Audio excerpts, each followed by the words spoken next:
មានភូដាច់ស្រយាលមួយនាម៉ោង2រំលងអធ្រាត្រខ្យល់ត្រជាក់បោកបក់មកប៉ះស្បែកគួរឲ្យព្រឺសម្បូរ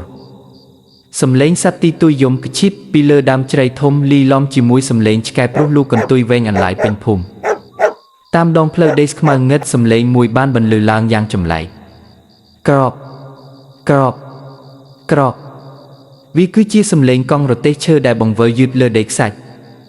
នៅលើទេសនោះគេឃើញបុរសម្នាក់អង្គុយបរទេសដោយអន់មុខចុះក្រោមគាត់ស្លៀកពាក់ខ្មៅស្រទុំមួកស្លឹកត្នោតបិទបាំងមុខជិតនៅខាងក្រោយរទេះមានដំកំឈូសឈើមួយដែលរុំដោយក្រណាត់អ្វីដែលគួរឲ្យខ្លាចនោះគឺគោពីរក្បាលដែលអូសរទេសនោះមានភ្នែកក្រហមឆ្អៅដូចរងើភ្លើងក្លិនផ្កាម្លិះលីឡំជាមួយក្លិនស្អុយរលួយបក់តាមខ្យល់គ្រប់កន្លែងដែលរទេះនោះឆ្លងកាត់ចង្គៀងប្រេងកាតដែលព្យួរនៅខាងមុខរទេះមានពន្លឺពណ៌ខៀវស្រងាត់មិនមែនពណ៌លឿងដូចធម្មតាឡើយអ្នកភូមិដែលមិនទាន់ដេកលក់ហើយហ៊ានលបមើលតាមប្រហោងជញ្ជាំងផ្ទះតែងតែឃើញរឿងដូចគ្នាគឺកង់រទេះនោះមិនដែលប៉ះដីឡើយវាហាក់ដូចជាអន្តែតលើអាកាសបន្តិចនៅពេលរទេះនោះបរជិតដល់ផ្ទះណាឆ្កែនៅផ្ទះនោះនឹងផ្អាកប្រុសហើយបែរជាក្រាបចុះញ័រត្រើតហាក់ដូចជាខ្លាចអំណាចអ្វីម្យ៉ាងមានរឿងដំណាលថាបើអ្នកឯសំឡេងរទេះនេះហើយឈ្មោះអ្នកណាម្នាក់ចេញមកក្រៅអ្នកនោះនឹងត្រូវក៏ខ្មោចបរទេសគឺនាំយកប្រលឹងទៅជាមួយមិនខានលុះព្រឹកឡើងភាពស្ងប់ស្ងាត់ក៏ត្រឡប់មកវិញប៉ុន្តែនៅតាមដងផ្លូវដែលរទេះបានឆ្លងកាត់គេតែងតែឃើញមានផ្កាឈូករយនិងក្រណាត់សតូចធ្លាក់រីប៉ាយអ្នកភូមិចំណាស់តែងតែដាស់តឿនកូនចៅថាបើសំឡេងក្រពេលយប់កុំបើកភ្នែកមើលកុំហៅឈ្មោះគ្នានិងកុំចេញពីផ្ទះឲ្យសោះព្រោះនោះគឺជាដំណើររបស់អសុរកាយដឹកប្រលឹងរឿងរ៉ាវបរទេសគោដឹកខ្មោចនេះនៅតែជាអាថ៌កំបាំងដែលអ្នកស្រុកស្រែជឿថាជាការដាស់តឿនដល់មនុស្សលោកឲ្យខំធ្វើបុណ្យសន្សំកុសលក្នុងចំណោមអ្នកភូមិមានយុវជនម្នាក់ឈ្មោះសុកដែលជាមនុស្សមិនសូវជឿលើរឿងខ្មោចព្រាយបិសាចយប់នោះសុកបានសម្រេចចិត្តលបពួននៅក្រោយគុម្ពោតព្រៃក្បែរផ្លូវបំបែកជា4ដើម្បីចង់ដឹងថាតើបរទេសនោះជានរណាឲ្យប្រាកដម៉ោង7:03ភ្លៀងរលឹមស្រិចចាប់ផ្ដើមធ្លាក់មកសំឡេងក្រកក្រកក៏បន្លឺឡើងពីចម្ងាយសុកក្តាប់កាំបិតកាក់ក្នុងដៃយ៉ាងណែនខណៈដែលខ្យល់ត្រជាក់បក់មកប៉ះចំកញ្ចឹងរបស់គេយ៉ាងត្រជាក់នៅពេលរទេះគោមកដល់ចំពីមុខសុកស្រាប់តែគោទាំងពីរក្បាលឈប់ងក់បុរសដែលបរទេសនោះបានងើបមុខឡើងយឺតពន្លឺចង្គៀងពណ៌ខៀវបានជិះចំផ្ទៃមុខរបស់គាត់វាគឺជាផ្ទៃមុខដែលគ្មានសាច់ឈាមមានតែស្បែកជ្រីវជ្រួញជាប់នឹងឆ្អឹងហើយភ្នែកទាំងពីរទេស្អាតសុកភ័យខ្លាំងពេកក៏ភ្លាត់មាត់ស្រែកចេញមកជួយផងរំពេចនោះខ្មោចបរទេសនោះបានបង្វិលក្បាល180ដឺក្រេមកសម្លឹងមើលសុកហើយនិយាយដោយសំឡេងរំពងថាកៅអីនៅទំនេរមួយសម្រាប់អ្នកដែលចូលចិត្តលបមើលនិងចង់ដឹងរឿងរបស់អ្នកដទៃមឈូសដែលនៅខាងក្រោយរទេះនោះស្រាប់តែរបើកគម្របចេញមកដោយខ្លួនឯងកម្លាំងខ្យល់បានបក់ខ្លាំងរួចក៏បានមកប៉ះរាងកាយរបស់សុកខ្យល់នោះបានទាញព្រលឹងរបស់សុកចេញពីរាងកាយសុកមានអារម្មណ៍ថាខ្លួនស្រាលដូចសំឡីហើយអន្តែតទៅអង្គុយនៅលើទិសនោះទាំងមិនអាចរំដោះខ្លួនបាន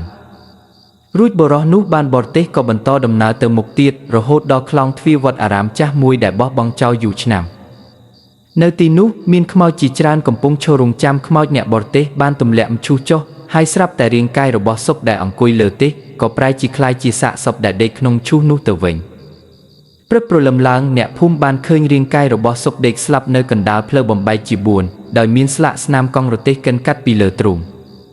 ប៉ុន្តែអ្វីដែលចម្លែកបំផុតនោះគឺក្នុងដៃរបស់សាកសពសុកមានកាន់មួកស្លឹកត្នោតចាស់មួយដែលជារបស់អ្នកបរទេសយប់មិញចាប់តាំងពីពេលនោះមកសំឡេងបរទេសគោដឹកខ្មោចលែងនៅក្នុងភូមិទៀតហើយប៉ុន្តែមានអ្នកភូមិខ្លះនិយាយថានៅពេលយប់បើអ្នកណាចេញមកក្រៅគេនឹងឃើញយុវជនម្នាក់ដែលមានមុខមាត់ដូចសុកអង្គុយបរទេសគោនោះជំនួសវិញដោយរងចាំទទួលគឺអ្នកដំណើរថ្មីក៏ដែលចូលចិត្តលបមើលរឿងអាថ៌កំបាំងនាពេលរាត្រីការចង់ដឹងចង់ឃើញហួសព្រំដែននិងការមិនគោរពតាមពាក្យចាស់ទុំពេលខ្លះអាចនាំមកនៅគ្រោះថ្នាក់ដែលមិនអាចនឹកស្មានដល់បន្ទាប់ពីសុកបានក្លាយជាអ្នកបរទេសបន្តវេនបរោះនោះមកភូមិទាំងមូលហាក់ធ្លាក់ក្នុងភាពភ័យខ្លាចកាន់តែខ្លាំងប៉ុន្តែរឿងរ៉ាវមិនទាន់ចប់ត្រឹមនេះទេព្រោះមានអាថ៌កំបាំងមួយដែលសំបីតែប្រលឹងរបស់សុកក៏មិនទាន់ដឹងនៅឡើយយប់មួយនេះខែដាច់ងឹតសូនអាសុងសំឡេងក្រកក្រកបានបន្លឺឡើងម្ដងទៀតសុកក្នុងសម្លៀកបំពាក់អ្នកបរទេសគោភ្នែកក្រហមនោះកាត់តាមមុខផ្ទះរបស់ខ្លួនឯងគេឃើញម្ដាយរបស់គេអង្គុយយំសោកបោកខ្លួនរកកូនប្រុសមិនឃើញ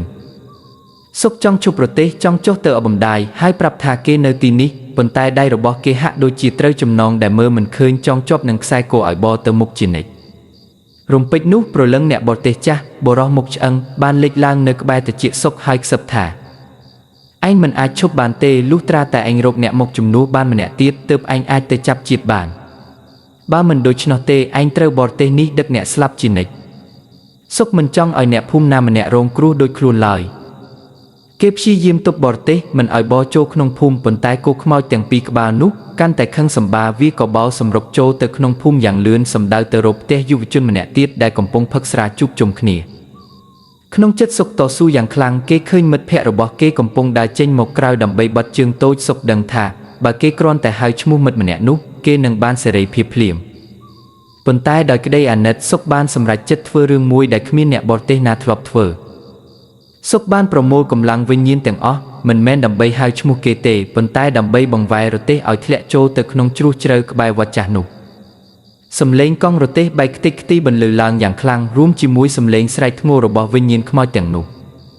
នៅខណៈនោះពន្លឺពណ៌ស្មួយបានជះមកជំសុកការដែលគេសុកចិត្តលះបង់ឱកាសរស់ទៅចាប់ជាតិដើម្បីជួយអ្នកដទៃបានធ្វើឲ្យចំណងអាថ៌កំបាំងនៃបរទេសខ្មោចត្រូវកាត់ផ្ដាច់ព្រឹកឡើងអ្នកភូមិបានឃើញបំណែករទេះឈើចាស់រីប៉ាយនៅបាតជ្រោះប៉ុន្តែគ្មានសាកសពគ្មានក្បាលគោនិងគ្មានមឈូសទៀតឡើយចាប់ពីយប់នោះមកសំឡេងក្រកក៏បាត់បង់ទៅជារៀងរហូត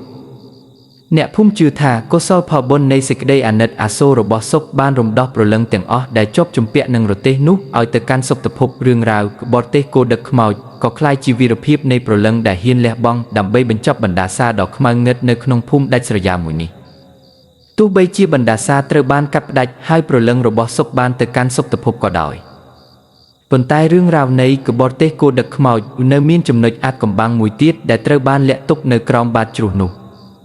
ប៉ុន្មានឆ្នាំក្រោយមកភូមិបានប្រែមកជាមានភាពអ៊ូអរនិងរីកចម្រើនជ្រោះដែលរទេះធ្លាក់ចូលក៏ត្រូវបានអ្នកភូមិចាក់ដីលុបដើម្បីធ្វើជាផ្លូវថ្មីប៉ុន្តែនៅពេលយប់ដែលមានខ្យល់ព្យុះខ្លាំងឬយប់ដែលមេឃងងឹតស្លុបអ្នកធ្វើដំណើរតាមផ្លូវនោះតែងតែសំឡេងចម្លែកមួយបន្លឺឡើងពីក្រោមដី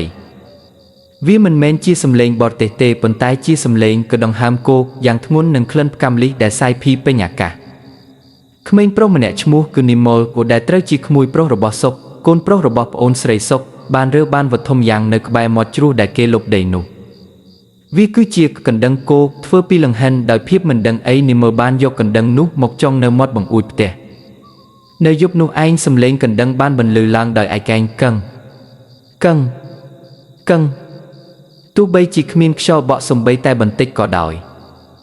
ក្នុងយល់សប្តិនីម៉ូលបានឃើញបុរសម្នាក់ស្លៀកពាក់ខ្មៅឈរនៅមាត់របងផ្ទះគាត់មិនមែនជាសុកទេហើយក៏មិនមែនជាអ្នកបរទេសមុខឆ្អឹងដែរប៉ុន្តែគាត់មានរូបរាងដូចជាអ្នកការពារអ្វីម្យ៉ាងគាត់បានប្រាប់នីម៉ូលថាបណ្ដាសាត្រូវបានបញ្ចប់ប៉ុន្តែកិច្ចសន្យាជាមួយផែនដីនៅមិនទាន់ចប់ទេបរទេសនោះមិនមែនកើតឡើងដោយឯកឯងទេវាត្រូវបានបង្កើតឡើងដើម្បីដឹកនាំព្រលឹងដែលវង្វេងផ្លូវគុំឲ្យคล้ายជាបិសាចបុរសនោះបន្តថាការដែលសុកបំផ្លាញរទេះគឺជារឿងល្អសម្រាប់អ្នកភូមិប៉ុន្តែវាក៏បានធ្វើឲ្យព្រលឹងអាក្រក់ដែលធ្លាប់ត្រូវគេប្រមូលយកទៅកំពុងតែចាប់ផ្ដើមរត់ចេញមកក្រៅវិញ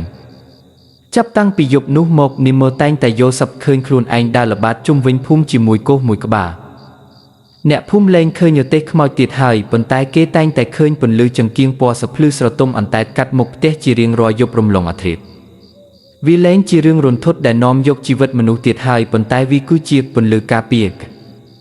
អ្នកភូមិជឿថានោះគឺជាវិញ្ញាណរបស់សុកនិងក្មួយប្រុសដែលនៅបន្តយាមតាមមិនឲ្យវិញ្ញាណអាក្រក់ចូលមកបៀតបៀនអ្នកភូមិបានឡើយ